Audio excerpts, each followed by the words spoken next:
Hi வாங்க, இன்றைக்கி சூப்பரான சத்தான கருப்பு கவுனி அரிசி பொங்கல் பண்ணலாம். இது ரொம்ப ரொம்ப டேஸ்ட்டாக இருக்கும். நீங்கள் செஞ்சு பாருங்கள், உங்களுக்கு தெரியும். கருப்பு கவுனி அரிசி பாருங்கள் இப்படி இருக்கும். இதை நல்லா வாஷ் பண்ணிவிட்டு 8 மணி நேரம் நல்லா தண்ணி போட்டு ஊற வச்சுடுங்க. இந்த அரிசி நல்லா ஊறி இருந்தால் தான் நல்லா வெந்து வரும். இதுக்கு ஒரு 4 ஸ்பூன் அளவுக்கு பாசிப்பருப்பு எடுத்துக்கிட்டேன். இப்போ செய்கிறத பார்க்கலாம். அடுப்பு பற்ற வச்சுட்டு பாத்திரம் வச்சுட்டேன். நம்ம எடுத்தோம் இல்லையா பாசிப்பருப்பு, அதை நான் கொஞ்சம் வாஷ் பண்ணி தான் வச்சுருக்கேன், வேறு ஒன்றும் இல்லை.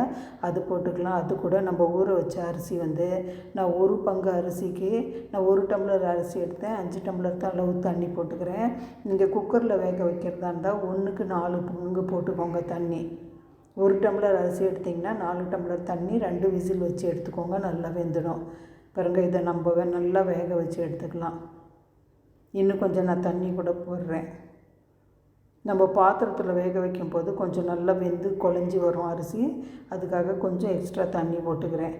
இப்போ இதுக்கு உங்கள்கிட்ட ஏலக்காய் பொடி இருந்தால் 1/2 ஸ்பூன் அளவு போட்டுக்கோங்க. நான் 2 ஏலக்காய் அப்படியே நான் பிரித்து போட்டுக்கிறேன்.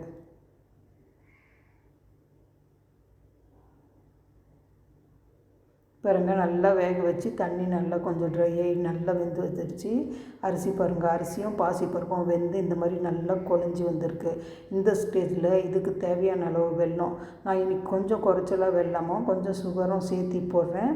அதனால் நான் கொஞ்சம் கம்மியாக போட்டேன். உங்கள் டேஸ்ட்டுக்கு நீங்கள் வெல்லமோ சுகரோ இல்லை நாட்டு சர்க்கரையோ எது வேணாலும் போட்டுக்கோங்க. நல்லா கலந்து விடுங்க. இது நல்லா கரைஞ்சி வரட்டும். இந்த வெல்லம்லாம் நல்லா கரைஞ்சி பாருங்கள், இந்த மாதிரி நல்லா ஷைனிங்காக இருக்குது பாருங்கள், சூப்பராக இருக்கும். இந்த அளவுக்கு நல்லா குழஞ்சி வெந்துடுச்சு. இதுக்கு கொஞ்சம் முந்திரி பருப்பு, பாதாம், அப்புறம் கருப்பு திராட்சை கொஞ்சமாக வறுத்து போட்டுக்கலாம் நெய்யில். அடுப்பத்தை வச்சுட்டு பாத்திரம் வச்சுட்டேன். பாருங்கள், நெய் கொஞ்சம் எக்ஸ்ட்ராவாக போடுங்க, ரொம்ப சூப்பராக இருக்கும் இந்த பொங்கல். ஒரு 3 ஸ்பூன் ஃபுல்லாக நான் நெய் போட்டேன். இதில் நான் கட் பண்ணி வச்சுருக்கேன் பாதாம், முந்திரி, கருப்பு திராட்சை. இதை நம்ம வறுத்து கோல்டன் ப்ரௌனாக நம்ம வறுத்துட்டு போட்டுக்கலாம். பாருங்கள், இந்த அளவுக்கு நல்லா வறுபட்டுடுச்சு. இப்போ அடுப்பு ஆஃப் பண்ணிவிட்டு நம்ம கொதிச்சிட்ருக்கு இல்லையா இந்த பொங்கல், கருப்பு கவுனி அரிசி பொங்கல் இதில் போட்டுடலாம்.